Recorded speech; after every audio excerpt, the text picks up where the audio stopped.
sepanjang dia membuat roti dari tepung itu, lisannya selalu mengucapkan astagfirullah, astagfirullah, astagfirullah. Selama dia bikin roti, ditanya Imam Ahmad bin Hanbal, sudah berapa lama kau beristighfar? Sudah lama. Apa yang kau rasakan dengan memperbanyak istighfar? Kadang-kadang sesuatu yang masih jadi keinginan kita dikabulkan oleh Allah. Mudah aja urusan kita ini. Betul yang dikatakan Rasulullah, istighfar itu memudahkan urusan. Kira-kira apa keinginan kau yang belum dikabulkan oleh Allah? Itulah. Aku tuh ingin betul ketemu dengan Imam Ahmad bin Hanbal. Selamanya ini dengan namanya aja. Aku ingin dia tidur di tempatku ini dan makan bersama. Langsung menggeleng Imam Ahmad bin Hanbal. Berarti gara-gara istighfar kau aku sampai di sini. Jadi bapak Imam Ahmad bin Hanbal langsung dipeluknya. Jadi kalau bapak payah pulang, istighfar kan aja. Tidak usah ditebak-tebak ya. Istighfar, datang sendiri. Ini caranya berhubungan dengan manusia tapi mengandalkan Allah.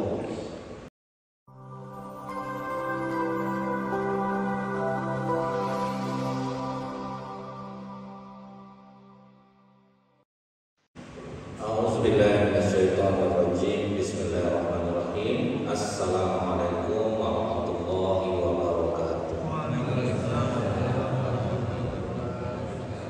Alhamdulillahilladzi wa huwal ghafurur wadud dzul arsyil majid fa'alu lima yurid. Asyhadu an la ilaha illallah wahdahu la syarika lah wa asyhadu anna Muhammadan abduhu wa rasuluh. Allahumma shalli wa sallim wa barik ala hadzal nabiyil karim wa ala alihi wa sahbihi ajma'in. Ya saya hormati Bapak Ketua Masjid beserta pengurus, yang saya hormati alim ulama, tokoh masyarakat, sedikit pandai, Bapak Ibu orang tua, yang saya banggakan, hadirin-hadirat, dan semoga kita semua senantiasa dirahmati oleh Allah. Bersyukur kita kepada Allah dan mengucapkan alhamdulillahirabbil alamin. Allah berikan kita nikmat ini kita gunakan untuk mendekat kepada Allah. Semoga apa-apa yang kita lakukan ini dibalas Allah dengan pahala yang berlipat ganda. Terutama bagi pengurus yang menggagas acara subuh ini banyak mendapatkan pahala disebabkan fasilitasi orang bisa berjamaah ke masjid, duduk mendengarkan majelis ilmu, dapat pula sholat syuruk, dan mudah-mudahan pengurus yang menggagas acara ini senantiasa diberkahi Allah, diberkahi umur, dimudahkan urusan, dimudahkan rezeki insyaallah. Dan bagi para dermawan, mudah-mudahan Allah ganti dengan segala hajat hidup di dunia dan akhirat dikabulkan oleh Allah. Bersolawat kita kepada Rasulullah SAW dan ucapan Allahumma shalli ala Muhammad wa ala alihi wasallim.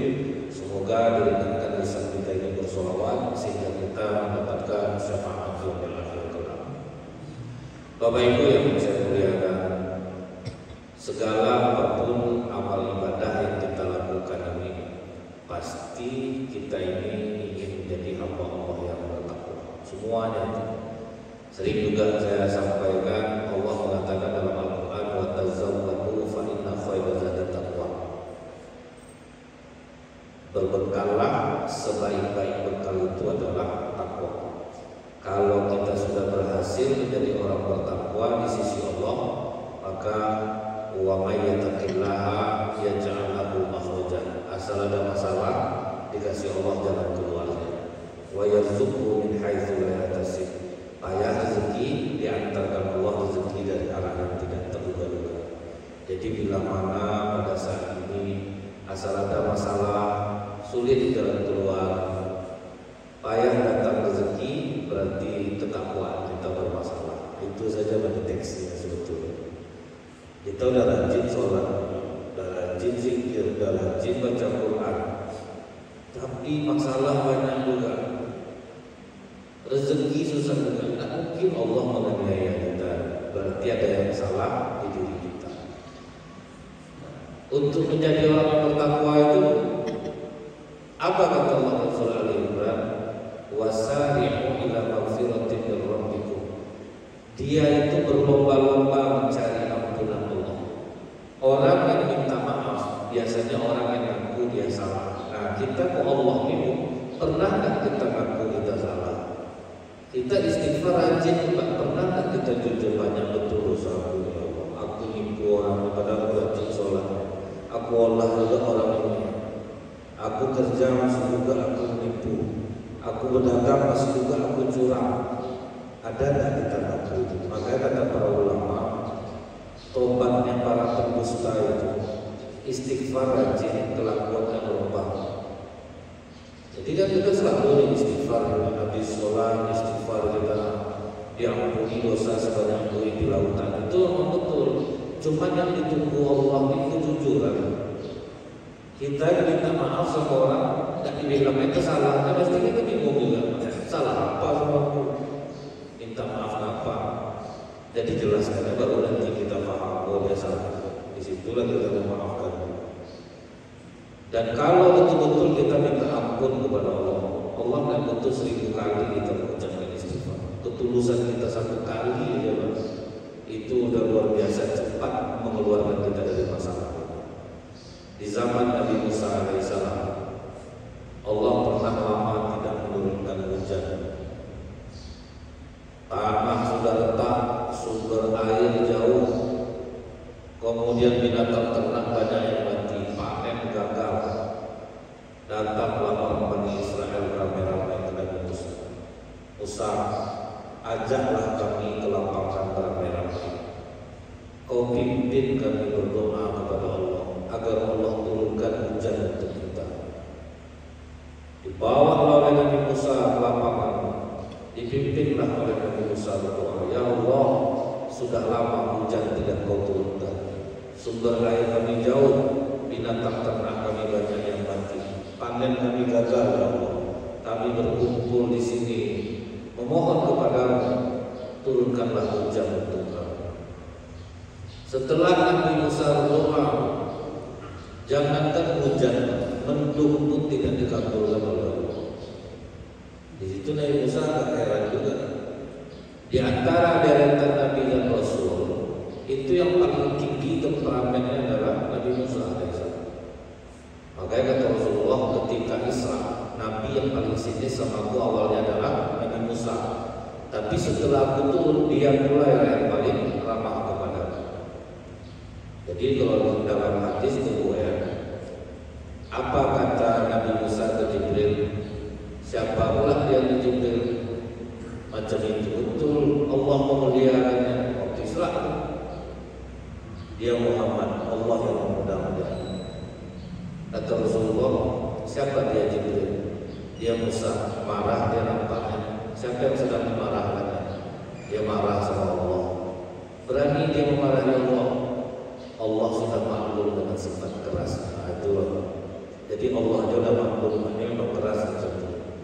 Karena yang dihadapinya umatnya Bani Israel. Jadi wajar aja temperamen Nabi Musa itu tinggi. Nabi yang paling banyak mukjizat Nabi Musa adalah mencapai 11 mukjizat. Karena yang dihadapinya Bani Israel. Karena doanya yang pertama tidak dikabulkan oleh Allah, doa yang kedua Nabi Musa agak marah. Ya Allah, sudah hinakah diriku di sisimu sampai aku yang berdoa tidak engkau kabulkan? Karena kemarah ada. Dan satu-satunya Nabi tanpa perantara wahyu adalah Nabi Musa alaihissalam. Allah langsung bercakap-cakap dengan Nabi Musa. Wahai Musa, aku tidak menurunkan hujan karena ada satu di antara kalian yang banyak yang paling durhaka kepadaku. Siang malam berbuat dosa, tidak pernah menyesali dan tidak pernah minta ampun kepadaku. Ini Allah benci. Dan ini banyak di diri kita. Buat salah tapi tidak ngaku, sholat rajin juga, tapi tidak pernah ngaku dia itu salah. Ini yang dibenci oleh Allah, bukan tidak pernah menyesal dan tidak pernah minta ampun kepadaku. Usir dia Musa, baru aku turunkan hujan. Jadi selama itu orang di lapangan, usir dia, baru aku turunkan hujan. Kata Nabi Musa, ya Allah, sebanyak ini orang di lapangan, manalah tahu aku siapa orang. yang merasa keluar sendiri dari itu. Diumumkan oleh Nabi Musa, wahai Bani Israel, Allah tidak menurunkan hujan untuk kita karena ada satu di antara kita yang banyak yang paling durhaka kepada Allah. Siang malam berbuat dosa, tidak pernah menyesal dan tidak pernah minta ampun kepada Allah. Allah akan turunkan hujan apabila kalian yang paling merasa banyak maksiatnya, paling banyak dosanya, dan tidak pernah minta ampun menyesali dosa kalian, silakan berdiri keluar dari sini. Baru Allah turunkan hujan. Ditunggu cukup lama Bapak Ibu. Tidak satu orang pun Bani Israel yang keluar. Namun tiba-tiba hujan turun selebat-lebatnya. Malulah Nabi Musa, macam mana Allah ini tadi katanya keluar dulu satu, baru hujan turun. Ini tidak ada yang keluar. Kenapa hujan turun juga? Kata Allah, orang yang durhaka itu sudah minta ampun kepada Musa. Sekali aja belum. Rupanya apa kata Allah? Waktu kau mengumumkan tadi agar yang merasa paling banyak dosanya untuk berdiri dan keluar, rupanya ada satu orang pas diumumkan Nabi Musa apa? Keluar dari sini. Dia udah mau tegak Pak. Disangkanya ramai yang berdosa, kan banyak orang di lapangan dengan ada 100 orang. Udah separuh badannya tegak, ditengoknya dia sendiri rupanya. Aku sendiri mah duduknya mereka. Di dalam tubuhnya juga dia minta ampun, ya Allah, sebanyak ini orang ternyata aku yang kau maksud. Kalau aku berdiri saat ini, ya Allah, betapa malunya. Tentu orang tahu karena akulah kau tidak menurunkan hujan. Aku betul-betul menyesal, ya Allah, ampuni dosa aku, ya Allah. Aku tidak akan memaksiatkan, turun hujan sebentar. Itu membuktikan yang ditunggu Allah dari kita, pengakuan, rasa bersalah. Sebetulnya banyak untuk bisa kita ini tahu tentang dosa kita. Pasangan kita di rumah yang hari-hari sama kita. Cuman kadang masing-masing kita juga ego tinggi. Tidak mau bertanya ke istri apa kira-kira kesalahan apa yang harus ngomong. Nah, di situ tahulah kita dari anak-anak kita, dari kawan-kawan yang soleh. Kita ini merasa terus cerita di mana letak salah saya. Saya udah gini, jadi minta dibela terus Pak. Tidak ada yang aturan tunjukkan salah saya di mana. Tidak ada. Ego kita ini terlalu tinggi. Itu yang kita bawa menghadap Allah. Jadi ya Allah tunggu nih. Coba akui kesalahan kalian. Kalau ngaku kalian yang aku keluarkan dari masalah. Ini cuma satu kali dia ngaku, tapi betul-betul dari hati. Karena saya banyak melihat orang-orang yang rajin sholat itu hatinya keras Pak. Tidak bisa dinasihati, tidak bisa dimasukkan. Jadi kadang tahu kita jadi berarti memang Allah ini luar biasa. Bahwa kejadian seperti sekarang ini itu sudah ada sejak dahulu. Makanya ada sahabat Rasulullah bertanya, ya Rasulullah, kenapa kenapa hati yang lebih keras? Sahabat Rasulullah apa yang sholat jamaah, rajin. Jadi memang ada hati kita itu keras. Tapi kita tidak mau kalau dikasih tahu orang tersinggung pindah masjid nanti Pak, ya kan? Misalnya rapatnya tidak setuju, tahu-tahu udah jauh lagi sholat gitu. Di bawah istrinya terlalu jauh-jauh jadi. Nah itu keras hati kita, kita tidak bisa berbeda pendapat di masjid. Itu tandanya Pak, aku benar, kalian salah. Sementara kalau kita yang tahu orang yang meninggalkan perdebatan dalam keadaan benar, Allah akan membangunkan rumah di pinggir surga untuknya. Kenapa kita keraskan hati kita? Nah ini kita introspeksi diri kita. Kenapa kok kita sulit ekonomi, sulit jalan keluar? Asal ada masalah, bertambah masalah lain. Padahal kita udah rajin sholat, nah, mungkin Allah menzolimi kita. Berarti ada yang salah di diri kita. Contoh nih Bu ya, ibu jualan harian, rajin sholat, tasbih di tangan, muka cerumut, siapa kira-kira yang mau belanja? dipilih-pilih orang telur kamu dia. Saya pilih telur tegak sama bentuknya semua. Saya kan mau belajar. 1000 rakaat pun sholat satu hari cuma. Itu yang saya maksud. Ada lagi dia rajin ke masjid, sudah hajjah, kemudian umroh berkali-kali. Di depan rumah dia itu dia nyewakan kios Pak, satu tukang pangkas, satu tukang kayu.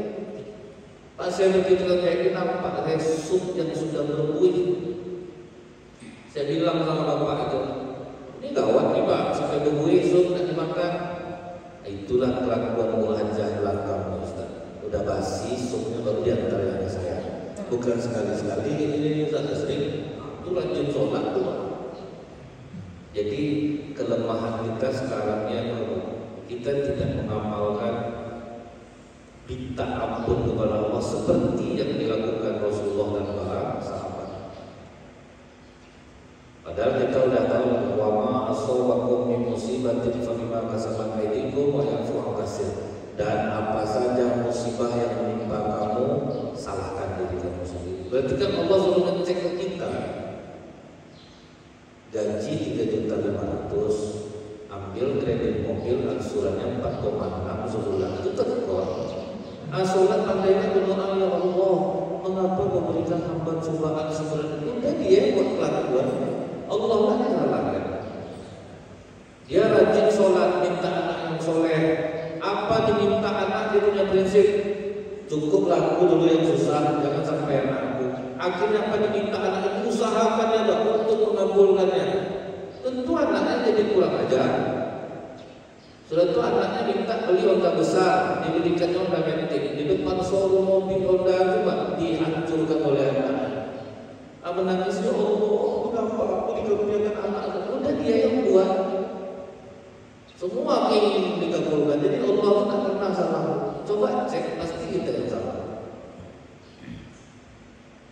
Jualan kalau udah laku sedikit, kayaknya sifat orang kita kalau udah laku sedikit mutu dikurangkan, ingin dapat laba besar. Asal itu tidak belanja orang.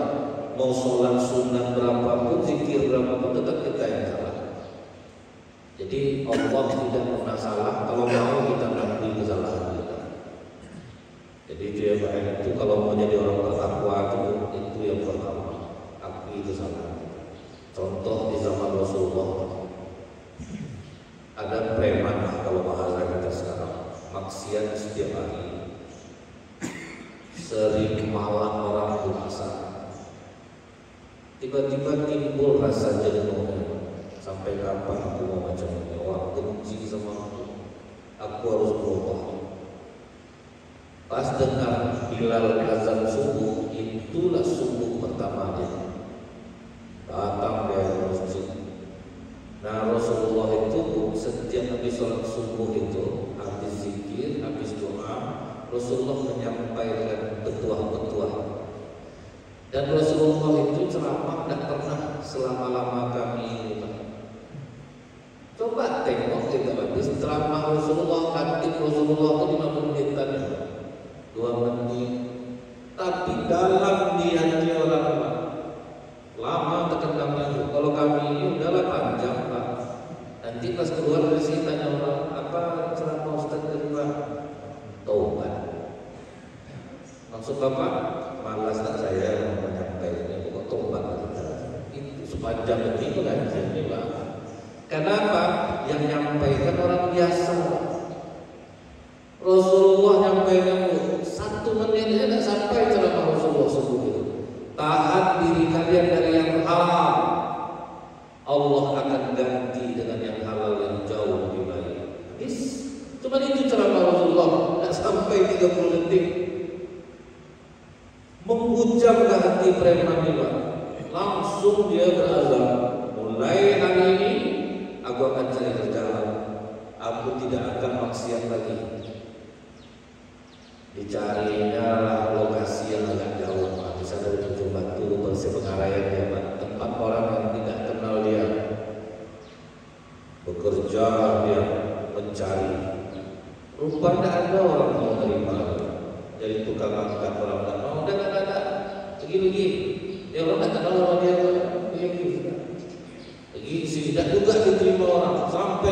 zuhur dia tidak dapat kerja. Masuk dari masjid, perut dah bunyi-bunyi, Pak. Dah tegang bola jemaah sebelah itu ada bunyi-bunyi itu. Tinggal apa bunyi-bunyi itu dia. Habis sholat zuhur dicarinya kerja balik. Dari mulai kasar-kasar dicari, tidak ada orang mau terima dia. Di situ dia mulai merenung. Kok gini betul jadi orang lagi? Di sini orang banyak hancur hijrahnya coba. Waktu nak sholat banyak jual beli. Nak sholat memang itu prosesnya. Emas saja sebelum jadi cincin jadi kalung dipukul dibakar, dipukul dibakar, dipukul dibakar, lalu jadi bagus dia. Jadi rata-rata orang hijrah itulah cara Allah menghapuskan dosa-dosa dia di masa lalu. Dibuat sulit hidupnya dulu. Habis sholat asar dicobanya nyari kerja lagi jelang maghrib juga dapat. Habis maghrib pulanglah dia ke tempat ke Madinah lagi. Habis sholat isya itu berdoa dia kepada Allah, ya Allah lapar betul perut aku, izinkan aku malik ya Allah sekali ini ya Allah, tahan aku lapar betul ya Allah. Dan aku janji aku cuma malik makanan, aku tidak akan mencuri yang lain. Dan tahan lagi Pak. Jam-jam 2 malam, tengah malam sembarangan masuk rumah ya. Betul yang ditujunya cuma tempat makan. Begitu dia mau bikin makanan itu, ingat dia ceramah Rasulullah. Tahan diri dari yang haram. Kalau di film-film kan bergema-gema gitu. Allah akan ganti yang halal yang jauh lebih baik. Ditaruhnya balik makan itu. Ini orang yang serius untuk bertobat. Makanan ada di depan mata, dimakan tidak ada yang tahu. Ditaruh, nangis dia sejadi-jadi di depan makanan. Dimakan apa? Tidak dimakan perut lapar. Sampai pulang bila azan subuh, langsung lari dia ke masjid. Dicarinya ada tempat yang bisa dia untuk menyandar. Maka orang kunang-kunang yang makan menyandar lagi di sudut. Habis Rasulullah salat subuh, berlarilah seorang perempuan dari sang perempuan. Ya Rasulullah, aku takut betul pagi ini. Duduk, kenapa? Malam tadi rumahku dimasuki orang ya Rasulullah. Apa yang hilang? Itulah yang membuat aku takut. Rumah terbuka, tapi tidak ada yang hilang.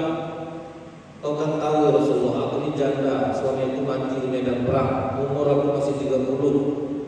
Jangan-jangan dia akan mengganggu aku ya Rasulullah. Begini saja ya Rasulullah, pilihkan aku siapa yang untuk menjadi suami aku. Aku rindu ya Rasulullah kalau kau ini. Anak tak yang bertobat saat itu sujud ini teman. Sudah datang oleh rata-rata. Rasulullah dapat info dari malaikat Jibril tentang dia. Kau udah nikah? Belum lagi Rasulullah. Mau nikah lah? Kepada mau. Kau serius ingin bertobat? Serius ya Rasulullah. Mau sama ibunya? Tengok ya. Mau ya Rasulullah. Ibu mau sama dia? Kalau kau yang pilih kan aku mau ya Rasulullah. Dinikahkan subuh itu dengan mahar yang dia. Digandengnya suami yang pulang sepanjang jalan menangis laki-laki ini. Udah sampai di rumah dihidangkan makan, sambil makan tuh nangis juga. Tapi selera makan tak hilang bu. Banyak dia makan. Karena dia nangis terus, dia tidak enak hati jadi. Abang menyesal nikah sama aku dari tadi nangis. Abang itu menangis karena ingat ceramah Rasulullah semalam. Tahan diri dari yang haram, Allah ganti yang halal yang jauh lebih baik. Maling yang masuk ke rumah Allah semalam itu Allah, lupa dia yang masuk ke rumah yang tak jadi. Tapi begitu betul-betul komit dia berubah, disitulah Allah akan membukakan kesalahan. Jadi ini yang kita nak tahan sekarang ini. Ini kalau sempat dijujur betul kita lihat kantin susah itu nih gaji sekian cuma semua itu yang banyak akhirnya orang-orang yang rajin sholat Macam mana lagi Ustaz, kami ikut sistem 127 tuh Pak, kami ikut sistem. Ini beratnya. Jadi saya bilang, jadi jangan salahkan Allah. Itu maksud saya tuh, kalau tidak bisa meninggalkan, jangan pernah bersangka sama Allah. Kenapa itu kita sulit? Ini Allah juga disalahkannya. Padahal dia udah tahu nih di mana letak salahnya. Nah ini kalau mau jadi orang bertakwa itu memang seperti ini, berat. Kemudian dibantulah dengan memperbanyak istighfar. Nah, jadi jangan dikira pengakuan dan terus mengucapkan istighfar tidak perlu. Jadi dia seiring sejalan tuh Pak. Sama di dalam Al-Quran itu ya, setiap ada kalimat aqimis sholat pasti di sebelahnya wa atuz zakat. Itu tidak akan pernah berpisah. Jadi dia seiring tuh Pak. Dari lisan dia juga, dari kelakuan juga berubah. Berbanyak istighfar ini memudahkan urusan, memurahkan rezeki. Bahkan dahsyatnya pernah terjadi di diri seorang imam besar, Imam Ahmad bin Hanbal. Imam Ahmad bin Hanbal itu Pak, tinggal di Irak, Kufah. Tapi entah mengapa hatinya itu sangat ingin pergi ke Syam, padahal tidak ada keperluan di Syam. Lebanon, Yordan, Palestina itu kan termasuk Syam, Syria. Tapi hati itu kok ingin pergi ke sana. Ada apa ini kok pengen betul ke situ tuh? Ayo sudahlah, disiap-siapkan dalam pakaian. Berangkatlah Imam Ahmad bin Hanbal dari Kufah menuju Syam. Beberapa hari perjalanan sampailah di Syam waktu asar. Masuklah Imam Ahmad bin Hanbal ke dalam masjid, sholat asar. Orang tidak ada yang kenal sama beliau, karena waktu tidak ada televisi, tidak ada YouTube, tidak ada TikTok, tidak ada internet. Manalah tahu orang, nama tahu, orang mereka tidak jumpa. Jadi biasanya sholat seperti biasa. Habis sholat baca Quran. Jadi ini amalan-amalan orang-orang besar, ulama-ulama besar itu. Daripada bercerita di dalam masjid, dia membaca Al-Quran. Dimanapun anak-anak gaul di Mekah, di Mesir itu rata-rata megangnya Al-Quran. Nah itu pula iri kan, impus Al-Quran. Kalau kita kan HP, bandara HP, HP. Walaupun di HP itu ada Quran, cuma kadang-kadang pas baca Quran masuk WA, akhirnya WA yang sedang baca Quran masuk notif kan, nah udah hilang Al-Quran tadi. Nah itu susah. Nah setelah dia baca Quran masuk maghrib, habis maghrib disambung Imam Ahmad bin Hanbal lagi baca Quran. Habis sholat isya dibentang dalam tingkarnya di masjid untuk tidur. Datang boy masjidnya, Pak, nggak boleh tidur sini Pak, keluar. Saya musafir, nggak bisa Pak, nggak boleh Pak, Bapak keluar. Oh jangan, di gedungnya juga. Itulah kerendahan hati ulama. Nggak mau dia bilang siapa dia. Nah, di sana kita macam itu. Kita kok begitu orang Bapak kok, lu tahu sama aku, tahu ketua masjid berhenti kok, percaya lah kalau banyak keras hati Pak. Sholat rajin, nggak bisa dihina orang, nggak bisa direndahkan orang. Siapa betul kita ini? Saya ingat tuh Pak ya, di Pekanbaru itu kalau parkir untuk ustaz itu di masjid-masjid besar itu kan parkirnya VVIP itu ada depan. Saya paling geli itu Pak, karena malu rasanya Pak berlari-lari nanti security-nya angkat itu sebaya Bapak awak ada yang angkat. Jadi kalau saya masuk ke masjid Al-Falah Al-Batak itu langsung saya meluncur ke belakang. Malu, tak layak rasanya untuk digitukan orang. Banyak orang mungkin yang jauh lebih mulia. Bapak ini Pak ya, di antara bapak ini ada yang ahli puasa sunat, ada yang ahli zikir, ada yang ahli baca Quran. Bapak ibu yang pantas mulia sebetulnya. Ada ustaz Pak, tak dapat tempat parkir di masjid, tak jadi dia ceramah, berapa kasatnya itu.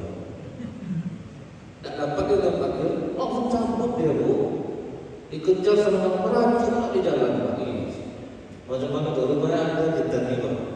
Lain lagi kita orang-orang rajin sholat ini hebat iblis itu Pak.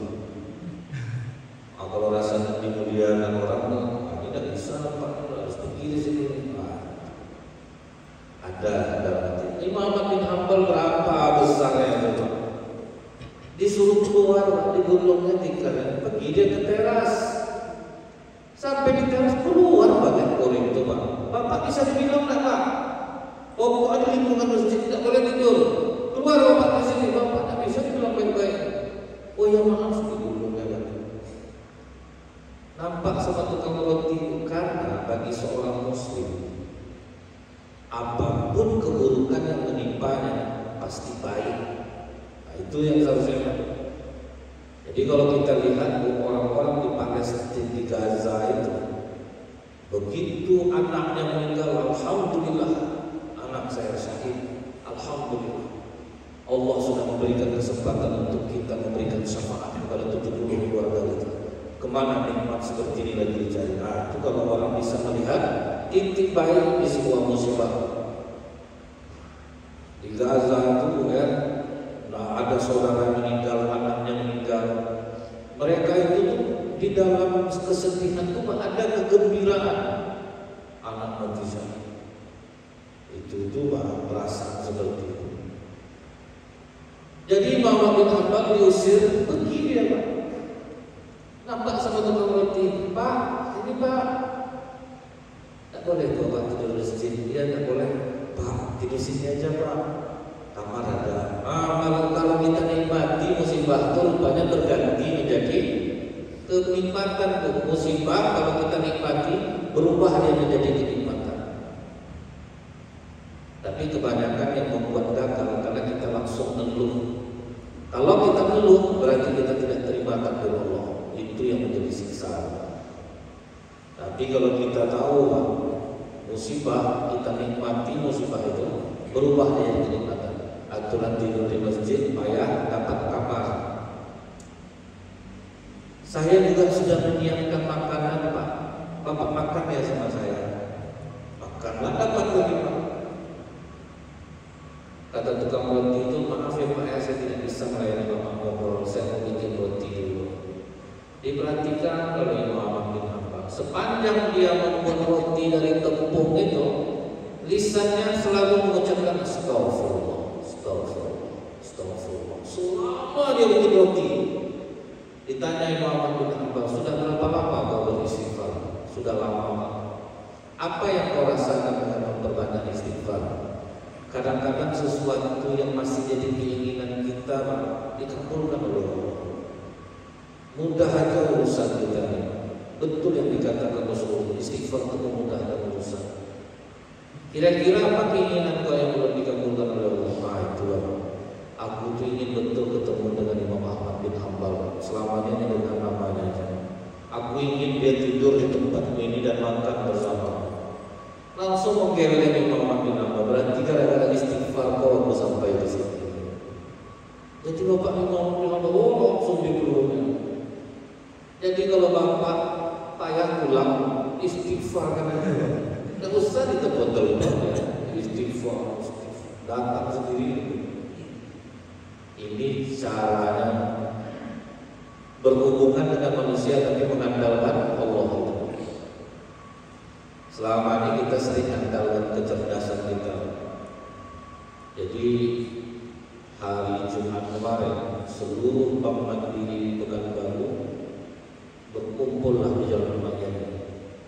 Saya yang ceramah, apa pengakuan Direktur Area Sumatera? Sudah kami kerahkan seluruh kecerdasan yang kami punya Ustaz. Sampai kami lupa mengandalkan Allah. Ternyata Ustaz, kecerdasan aja tidak pernah kami nyampe target. Tolong tunjukkan kami marketing langit. Nah, itu marketing langit itu. Karena Allah sudah mengatakan wa fis samaa'i rizqukum wa ma tu'adun, dan dari langitlah rezeki kalian kami turunkan. Kita cari di bumi Pak. Di bumi ini Bu harus menjilat orang, harus memuji-muji orang. Itu cara bumi itu Pak. Bisa kita dapat duit, bisa kita mendapat kedudukan. Suka aja kita muji-muji orang, kan? Misalnya jumpa nih pejabat nih, soal itu Pak, Masya Allah Pak, pokoknya suara Bapak aman Pak. Cuman itu lah, di tempat kami itu mana ada berapa kakak, orang itu minta apa Pak? Kalau bisa 200 atau ini Bapak titip ke saya. Nah itu kalau di bumi azan kita juga harus menjilat. Masya Allah ibu ini lah heran saya ibu ya. Gak bisa pada ibu pakai cocok di badan ibu. Gak sama orang. Itu ciri-ciri duit mau keluar dulu. Wajah ibu glowing pasti mahal perawatannya. Heran saya dengan ibu. Apa dia ibu pakai cantik baru ada di ibu 50. Itu cara cari di dunia lah. Harus seperti itu baru dapat. Tapi kalau kita pakai cara Allah, itu didatangkan Allah sendiri. Baik kita sama manusia, rajin kita berinfak, rajin itu marketing lagi namanya. Rajin kita hadir di majelis-majelis itu namanya marketing lagi. Nah ini Pak, yang pertama yang harus kita lakukan, yaitu pengakuan setulus-tulusnya kepada Allah bahwa kita berdosa. Cara membukanya dari orang-orang yang dekat sama kita. Kadang kita beruntung punya keluarga, karena keluarga kita yang berani mulutnya tajam ke kita. Kalau tidak keluarga kita, mana berani Pak? Bisa saya cenderung, kau tuh sok kayak kau tuh real. Kau tuh semenjak ini, kan enak tuh Pak. Ada yang begitu kan kita tuh. Tolong tunjukkan aku Pak. Kan enak tuh. Kalau orang lain tak mungkin kan. Ustaz, pokoknya Ustaz. Itu tambah besar ya Ustaznya dia, tambah jahat dia jadinya. Keluarga itu ya kita, hanya keluarga yang berani mulutnya tajam ke kita. Janganlah merasa dihinakan, janganlah merasa direndahkan, karena dia yang tahu siapa kita. Saya ini baru macam ini sering dibodoh-bodoh ke kakak saya ini, oh itu bodoh, yang berpikir otak bodoh, anak kau perempuan, siapa berani ngomong itu ke kakak kita lah? Oh iya ya kak ya. Itu kakak bilang sama aku, janganlah tersinggung. Kakak kita, keluarga kita, itu yang berani. Kalau kawan-kawan kan rata-rata segan ngomong itu. Yang kedua setelah istighfar, alladzina yunfiquna fi sarra wa dharra, sedekah di saat lapang ataupun di saat sempit. Ini memang berat.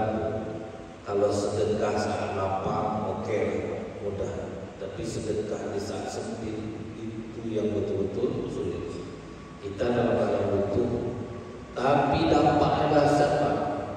Ada bapak nunggu istrinya belanja di pasar. Duitnya cuma 30.000 sambil nunggu di atas motor. Datang orang, Pak kasih 5.000 Pak, belum aman. Jadi menurut dia ini modus. Dan 5.000 mana cukup untuk makan. Kalau memang lapar ya coba baca makan. Tapi ini dalam hati kesal nih Pak. Ini orang-orang modus nih. Saya ajak dia makan Ustaz. Salah perkiraan saya Ustaz. Betul-betul lapar Pak Ustaz. Menyesal saya. Habis duit saya. Mie ayam itu 2, telur rebus itu habis sama dia. Sampai saya dalam hati bilang, saya kasih 5.000 jadi selesai masalah saya. Akhirnya habis 30.000. Itu betul-betul menyesal saya Ustaz. Betul-betul menyesal saya. Awal duit itu lagi tinggal tanggal 2. Sempat saya kasih 5.000 kan masih ada saya 25. Pulang saya dalam keadaan kesal. Tapi tahu Ustaz, sampai di rumah nelfon kakak saya. Paspor kau masih hidup? Masih kan?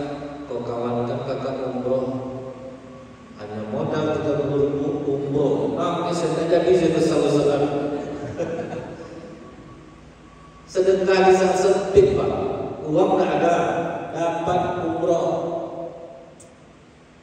Ada lagi kakaknya beberapa hari kemudian ngomong sama dia, kau kalau tidak ada mobil aku kan ada nak tetangga itu, kau bawa aja ke rumah kau. Aku tidak ada duit nanti untuk langsung. Udah apa pakainya kan? Dapat mobil, dapat umroh. Padahal dari Artinya apa? Jangan Bapak Ibu sedekah nunggu ikhlas. Asal tepat sasarannya, berbuahlah kita. Orang bertanya, saya Ustaz, karena kata Ustaz sedekahlah, saya sedekah karpet ke masjid 15 meter. Nah, ada dampaknya ke saya. Saya bilang, sedangkan karpet yang ada di masjid itu aja udah tergulung-gulung, nggak terpakai. Sedekahlah karpet, berarti kan nggak tepat sasarannya. Dia tepat sasarannya itu dasar. Modalnya nggak banyak, 30.000 masih makan. Saya ingatkanlah Bapak ini tentang pesan Rasulullah kepada Ibnu Mas'ud. Apa kata Rasulullah? Wahai Ibnu Mas'ud, jangan pernah kau lupakan kisah sepotong roti. Ada ahli ibadah kata Rasulullah, dia beribadah selama 70 tahun, nyaris tanpa dosa. Tiba-tiba dia terpesona dengan kecantikan wanita, sehingga dia berzina sama wanita itu selama 7 hari. Ini kejadian yang sangat jauh kata Rasulullah. Jadi dari dulu orang-orang taat ibadah itu yang melemah hanya wanita. Memang dari situ iblis rata-rata masuk, karena dia dikagumi orang. Dia baru-baru ini seorang habib menzinai istri tetangganya. Heboh sekarang memang. Karena itu terbuka, jadi saya mengungkapkan karena ini memang terbuka infonya. Ada waktu itu seorang ustaz sedang ceramah, tapi yang tadi itu tak benar habib, tak mungkin bisa diklarifikasikannya. Namanya memang habib, entah memang habib, namanya tak habib, tak betul-betul habib. Sedang ceramah, ditangkap sama polisi, hampir polisi dia sama paksa. Barulah terbilang sama polisi. Dia mencabuli 2 orang santrinya atas pengaduan istrinya sendiri. Dari sana saya kagum sama ustaz itu. Saya sering dengar dia. Rupanya itulah memang itu kita yang rajin-rajin ibadahnya hati-hati loh. Tidak ada lewat sama perempuan, rata-rata seperti itu dari dulu lagi. Jadi kena dia sama wanita ini, berzina dia selama 7 hari. Habis itu Bu, setiap kali dia ingat dosanya, menangis dia sejadi-jadinya, sujud nangis dia, menyesal betul dia Pak, dia sudah berzina. Dia tahan tidak makan, tertidurlah dia di antara 12 orang fakir miskin. Jadi di situ ada fakir miskin 12 orang tertidur dekat dia di situ. Malamnya ada orang dermawan kasih makan roti, kasih roti. Rupanya ada 1 orang lapar yang tak dapat Pak. Yang ahli ibadah berdosa ini belum makan, tapi dia lihat ada juga orang yang tak dapat roti. Kadang-kadang sempit dia tuh Pak, dia tak makan, dikasihnya rotinya ini kepada orang yang kelaparan itu. Dia tak makan, modalnya roti. Semahal-mahal roti untuk dimakan sekarang berapa? 20.000. Apa kata Rasulullah? Di akhirat ditimbang amal 70 tahun beribadah dengan 7 hari berzina. Ternyata lebih berat dosa zina yang 7 hari, terbenam amalnya yang 70 tahun. Tapi ketika dosa zina yang 7 hari ditimbang dengan sepotong roti yang dia berikan untuk orang lapar, padahal dia dalam keadaan lapar itu, ternyata lebih berat roti ini di sisi Allah, sehingga naik lagi amalnya 70 tahun. Dahsyat. Ini bukan berita gembira ya Pak ya. Saya takut nanti Bapak salah arti. Oh gitu cara rupanya Pak Ustaz itu dari yang pagi 7 hari apa berzina, kasih orang lapar roti. Nanti kan jadi Pak. Jangan sampai salah arti ini. Bagus saya jelaskan langsung Pak. Kadang kita yang mendengar riba, oke lah kalau orang yang kalau enggak terdengarlah dia dari toa di luar Pak. Kena itu gitu acaranya. Berita gembira bagi orang-orang maksiat di sini Pak. Disampaikan ke kawan-kawan yang seperti itu. Pokoknya masalah berzina, tapi kan ya 7 kali berzina, kasih orang makan, aman kita. Itu sahih itu. Memang ini sahih Bu. Dalam kitab Imam Ibnu Qayyim al-Jauziyah rahimahullah 500 sampai kisah orang soleh. Jadi mudah-mudahan ini karena kita sampai jam 6, mudah-mudahan ini bisa difahami dan bermanfaat bagi kita semua. Saya akhiri, subhanakallahumma bihamdika asyhadu an la ilaha